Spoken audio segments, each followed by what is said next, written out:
Recognize those hot heels? If you do, you're probably into designer brands. Ben from PressTube, not so much. He loves his foundry, melting down lava rocks and melting things with lava.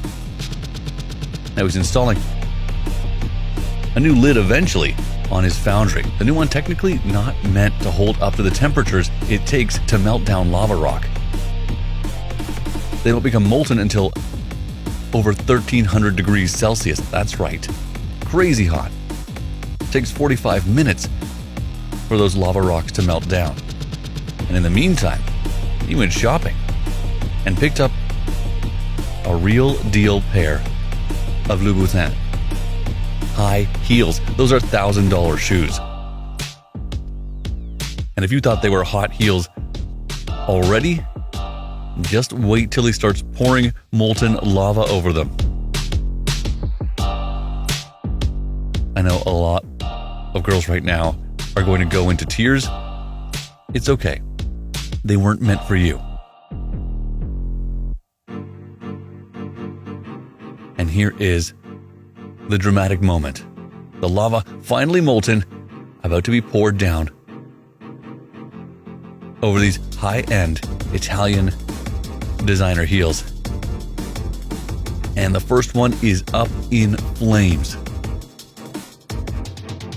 On to the next. And I've got to say, I love how they were positioned.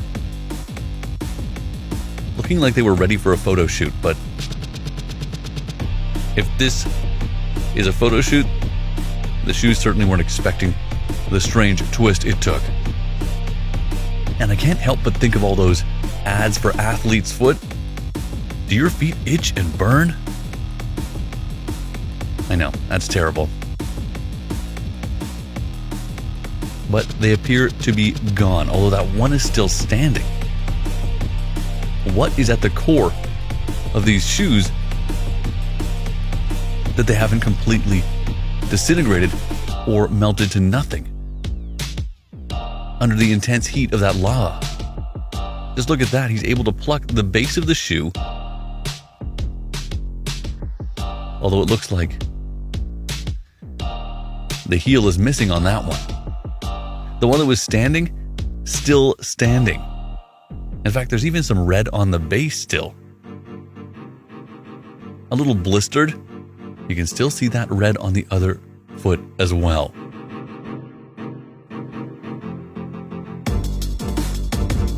I've got to say, I'm pretty impressed. And you know, they're right, they are well made. Not so well made they can put up with lava being poured over them.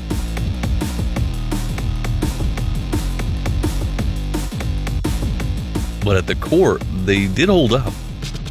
And speaking of the core, that molten lava is still incredibly hot at the core.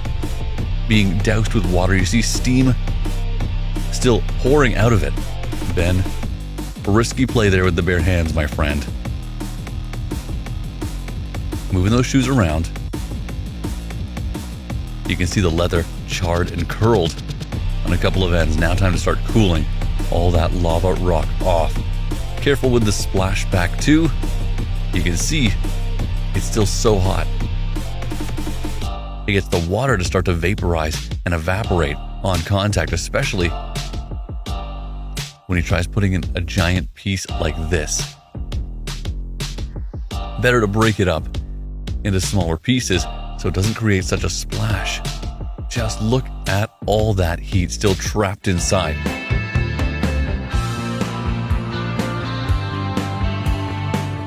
There it goes, the big piece.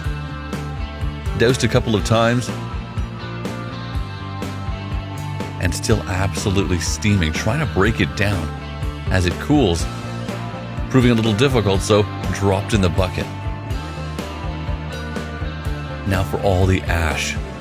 All those tiny pieces of lava rock. And then to reposition the shoes. And sure enough, the shoe that started standing is no longer, but you can see the core and base of this particular shoe. small victory that there's any shoe left. I wonder if he can return them.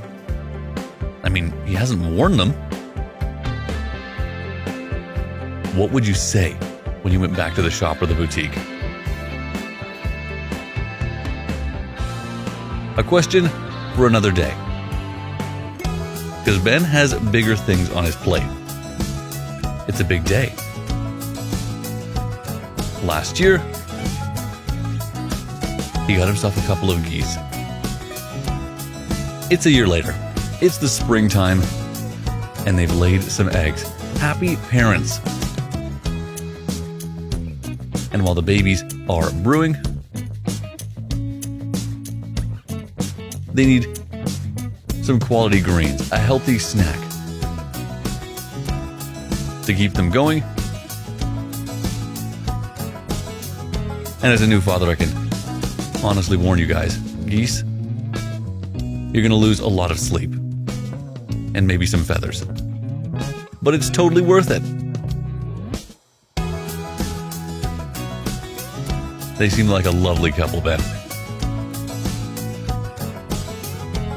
Now, on his way back to the real love of his life, that crazy foundry, to start thinking of what the next experiment should be.